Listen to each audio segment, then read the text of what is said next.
दर्शकों को सीधे यालहंका एयरबेस ले चलते हैं, बेंगलुरु कर्नाटका ले चलते हैं, जहां इस समय एरो इंडिया एयर शो चल रहा है। वहां वायुसेना अध्यक्ष air chief marshal AP Singh, army chief थल सेना अध्यक्ष जनरल उपेंद्र द्विवेदी के साथ उन्होंने तेजस हल्के लड़ाकू विमान में उड़ान भरी।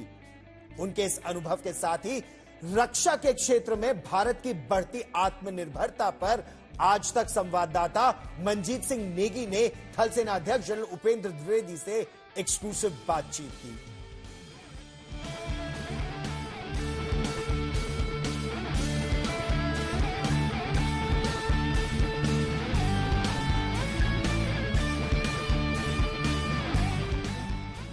ऐसा पहली बार हुआ है जब एरो इंडिया शो के दौरान तीनों सेना प्रमुखों ने देश के पहले स्वदेशी लड़ाकू विमान एलसी पर उड़ान भरी।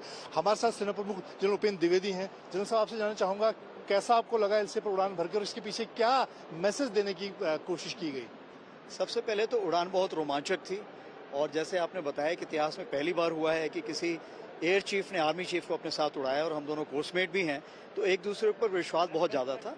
और ये विश्वास हम दोनों के बराबर ज़रूरी नहीं है, ये है जो हमारी एयरफोर्स आर्मी है, उन दोनों के बीच में ये विश्वास बना रहना चाहिए और हर दिन ये बढ़ता रहना चाहिए। और दूसरी चीज़ आपने देखी थी, एलसीए तेजस के ऊपर हमने किया था, तो इसमें हम ये भी बताना चाहते थे कि भारत में निर्मित जो भी सामान है वो विश्व स्तर का है और आगे आने वाले दिनों में वो और भी ऊंचे स्टैंडर्ड का बनेगा।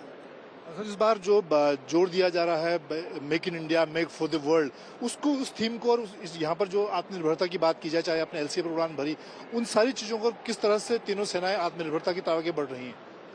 तो जैसे कि आपको पता है कि भारतीय सेना 85% जो सामान है वो हमेशा सुरक्षित रखती है डोमेस्टिक इंडस्ट्री के लिए। और सबसे बड़ी चीज़ ये है कि जब आप डोमेस्टिक इंडस्ट्री से खरीदते हैं तो उस इक्विपमेंट को आप मॉडिफाई कर सकते हैं, अपग्रेड कर सकते हैं, स्पेयर पार्ट्स यहाँ से ला सकते हैं। तो हमारी कोशिश यही है कि ज़्यादा से ज़्यादा डोमेस्टिक प्रोडक्ट लिए जाएं। सबसे बड़ी चीज़ ये है कि यहाँ मैं देख रहा हूँ 106 देशों से ज़्यादा लोग यहाँ पे इस बार डेलीगेट्स आए हैं।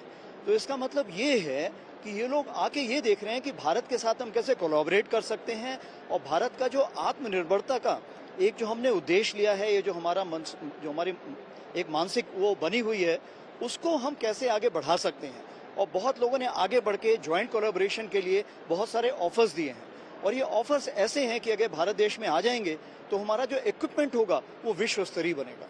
इस दौरान ऐसे कौन से कुछ प्रोडक्ट हैं जो कि सेना के लिए इस दौरान लॉन्च हो सकते हैं और आपको लगता है कि फ्यूचर के जो चैलेंजेस हैं सेना के सामने वो मेक इन इंडिया के हथियारों से लड़ाई जा सकती है?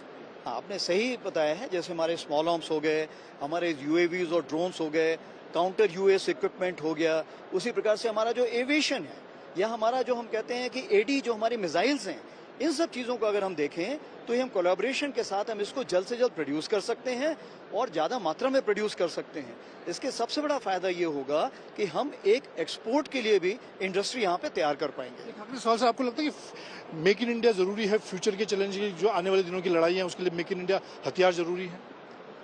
आपने जो सवाल पूछा बहुत ही जरूरी है। क्यों? क्योंकि आज की जो हमारी लड़ाई की ड्यूरेशन है, उस ड्यूरेशन के बारे में हम नहीं कह सकते कि ये 15 दिन होगी, 150 दिन या 1500 दिन होगी। तो अगर आपको उसके लिए तैयारी करनी है तो इसका मतलब भारत में निर्मित सामान ही सबसे ज्यादा विश्वसनीय होगा, क्योंकि जब घर में सामान बनेगा, कितनी तादाद में बनना है, कितनी लागत लगनी है, वो आप नियुक्त कर सकते हैं। बहुत धन्यवाद आज तक से बात करने के लिए। लेकिन अगर हम बात इस हल्के लड़ाकू विमान तेजस की ही करें तो उचित संख्या में इनका निर्माण करना, इसके लिए हिंदुस्तान एरोनॉटिक्स लिमिटेड को भी अब कमर कस लेनी पड़ेगी।